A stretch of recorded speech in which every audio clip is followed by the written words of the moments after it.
Bonjour et bienvenue sur Monaco Info pour cette nouvelle édition. Les titres que nous développerons aujourd'hui dans ce journal. Le cirque et les médias, nous verrons comment cette 37e édition est retransmise dans le monde entier. Un opéra qui s'apprête à faire grand bruit en principauté, la Traviata, sera prochainement à l'affiche avec 2 distributions. La commémoration de la journée de la mémoire des génocides et de la prévention des crimes contre l'humanité. Des actions de sensibilisation sont menées auprès des jeunes de la principauté. Une pièce de théâtre, Effroyable Jardin, a été présentée au lycée Albert Ier. Nous vous dévoilions en début de semaine le palmarès du Festival international du cirque de Monte-Carlo. Place à présent à la remise des clowns d'or, d'argent et de bronze. Une remise qui s'est déroulée mardi soir. Les 2 clowns d'or ont été remises à la troupe nationale acrobatique de Pékin pour ces 2 numéros.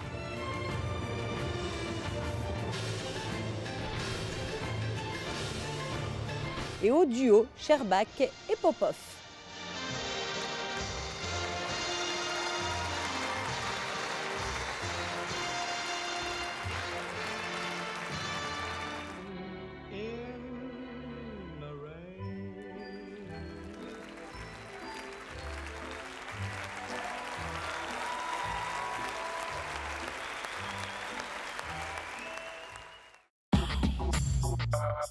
La soirée de gala du 37e Festival international du cirque de Monte-Carlo sera bien sûr retransmise dans le monde entier. Comme chaque année, une captation audiovisuelle a été organisée.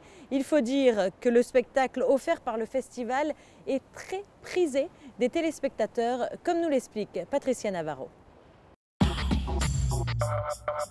Plus d'une 50aine de journalistes, des centaines d'articles publiés, sans oublier les reportages télé et radio. Le Festival international du cirque de Monte-Carlo bénéficie d'une notoriété sans frontières et d'une couverture médiatique très importante. Les spectacles sont également tournés en intégralité à 5 reprises pour offrir ensuite un programme de télévision diffusé partout à travers le monde. On va couper énormément dans les numéros puisque 5 spectacles, ça fait on est à peu près sur 250 heures de rush. Donc il y a un gros travail de post-production qui est effectué. Et on va adapter en fonction des désirs, des obligations de nos clients. Et ensuite, on va proposer ce programme à d'autres pays. Donc ce programme est vendu au Japon, dans tous les pays d'Afrique anglophone, francophone, en Chine, dans les pays d'Amérique du Sud, Brésil, Argentine, Mexique. Donc il y a en gros à peu près 20 pays qui retransmettent a posteriori de l'événement, puisqu'en gros on a 2 mois de post-production pour faire cela, le programme. 100 personnes sont mobilisées pour assurer les modalités techniques vidéo, sonore et la lumière. L'intérêt et l'engouement pour le festival n'est pas seulement médiatique. Des responsables de grands cirques internationaux viennent passer plusieurs jours en principauté pour s'inspirer de ce qui se fait ici. Pour nous, Monte-Carlo, c'est tout simplement le plus grand festival de cirque au monde. C'est ici qu'on retrouve les plus grands numéros de cirque à travers le monde. Donc on a fait le voyage et on est vraiment fiers de pouvoir assister aux répétitions, de pouvoir voir un petit peu aussi. On s'inspire pour la façon que ça fonctionne. Il y a beaucoup de traditions, il y a beaucoup d'histoires, il y a la présentation, la mise en scène. Donc on regarde vraiment tout. Puis, pour nous, c'est vraiment un cadeau en or. C'est vraiment bien. Puis on a l'intention de revenir au Canada avec ça, puis aussi de montrer la tradition qu'il y a en Europe, parce que la tradition en Europe est vraiment forte, le cirque. Puis on se rend compte aussi qu'on est bien accueillis dans le milieu du cirque en Europe. C'est vraiment génial. C'est une belle famille. C'est les amis du cirque. Pour nous, c'est la joie, quoi. C'est vraiment la joie d'être ici. Et si les caméras se sont retirées du chapiteau à l'issue de la soirée de gala mardi, il n'en reste pas moins que le festival se poursuit encore jusqu'au 27 janvier. Et sachez-le, il reste encore quelques places disponibles pour les derniers spectacles. La Traviata à l'affiche prochainement avec 2 distributions. Une équipe de Monaco Info a assisté à la générale de la première distribution à la salle Garnier. Retour sur cet événement avec José Sacré.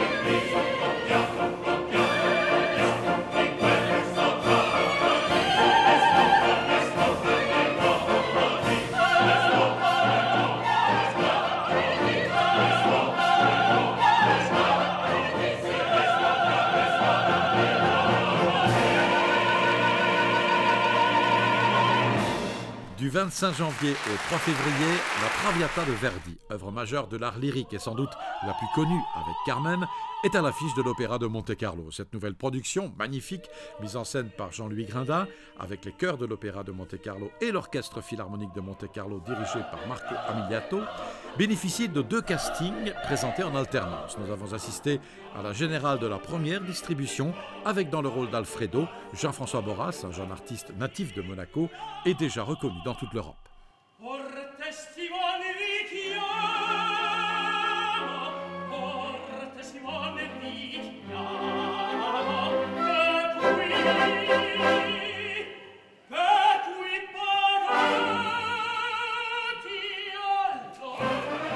Je vis de ma passion, donc on va dire que même si, bien sûr, il y a des journées comme tout le monde ou de travail qui peuvent être un peu difficiles, depuis que je suis arrivé sur Monaco, j'ai l'impression d'être pratiquement en vacances. C'est le bonheur.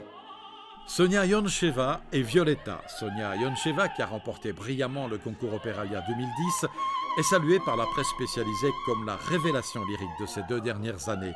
Sa première grande Traviata à Monaco est très attendue.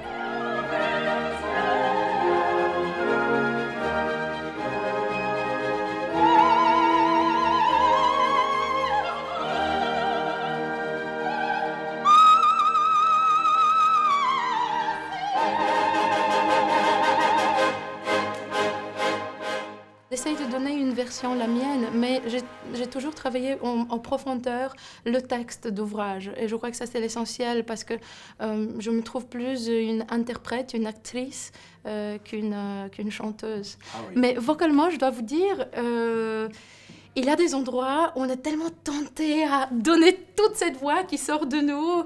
Et on se dit, comment se contrôler en ce moment-là? Parce que c'est des grandes émotions. Nous reviendrons plus longuement dans un prochain magazine sur cette nouvelle Traviata de l'Opéra de Monte-Carlo, spectaculaire, émouvante et sensible.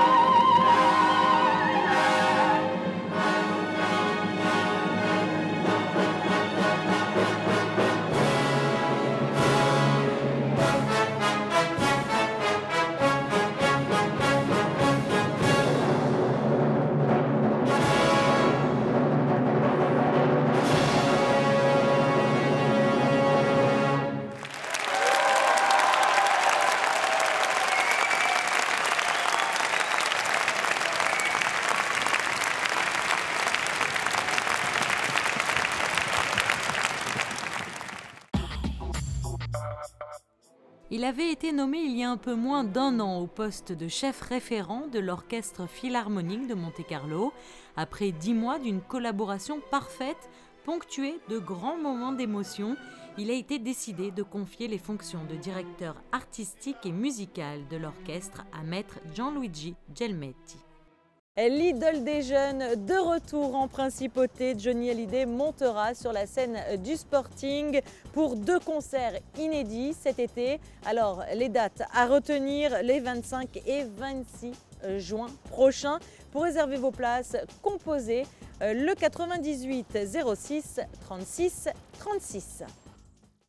À l'instigation du Conseil de l'Europe, les États ont adopté une déclaration créant la journée de la mémoire de l'Holocauste et de la prévention des crimes contre l'humanité. Monaco, membre du Conseil de l'Europe, a choisi le 27 janvier, date d'anniversaire de la libération du camp d'Auschwitz. Mais cette année, la commémoration a débuté depuis le 22 janvier dans les établissements scolaires de la Principauté avec la présentation de la pièce Effroyable Jardin. Davantage qu'une simple journée de commémoration, il s'agit de créer des moments de réflexion, de prise de conscience et de discussion autour de l'engagement et de la citoyenneté. Entre histoire et mémoire, la pièce Effroyable Jardin de Michel Quint met en scène des personnages aux relations riches et complexes. Effroyable Jardin s'adapte particulièrement bien à cet événement puisqu'il retrace un événement de la résistance dans le nord de la France et avec bien sûr évocation des SS, des camps de concentration à la fin du récit et puis aussi des enfants déportés. Et pour moi c'est extrêmement important dans ma démarche théâtrale de pouvoir, au-delà du jeu théâtral, du plaisir de jouer, de pouvoir travailler sur des thématiques qui permettent une certaine réflexion sur la vie, sur l'humanité et aussi sur cette période terrible de notre histoire assez récente. Et c'est important que les jeunes soient informés de tous ces événements et le théâtre est vraiment un très très bon moyen. Boum, boum, boum, boum, boum, boum, boum. Est-ce qu'on dit d'habitude? Feu d'artifice et tout le tremblement. On s'est dit, ça y est, c'est fait. Au total, ce sont 418 élèves des établissements privés et publics de la Principauté qui ont été les témoins privilégiés de cette œuvre. Des actions de sensibilisation qui seront menées jusqu'à lundi en Principauté. Juste en évitant de prendre des précautions. La direction de l'éducation nationale est particulièrement sensible au fait que la mémoire, l'histoire, l'engagement sont des valeurs d'humanisme à défendre, à présenter et surtout à faire en sorte que les élèves se les approprient.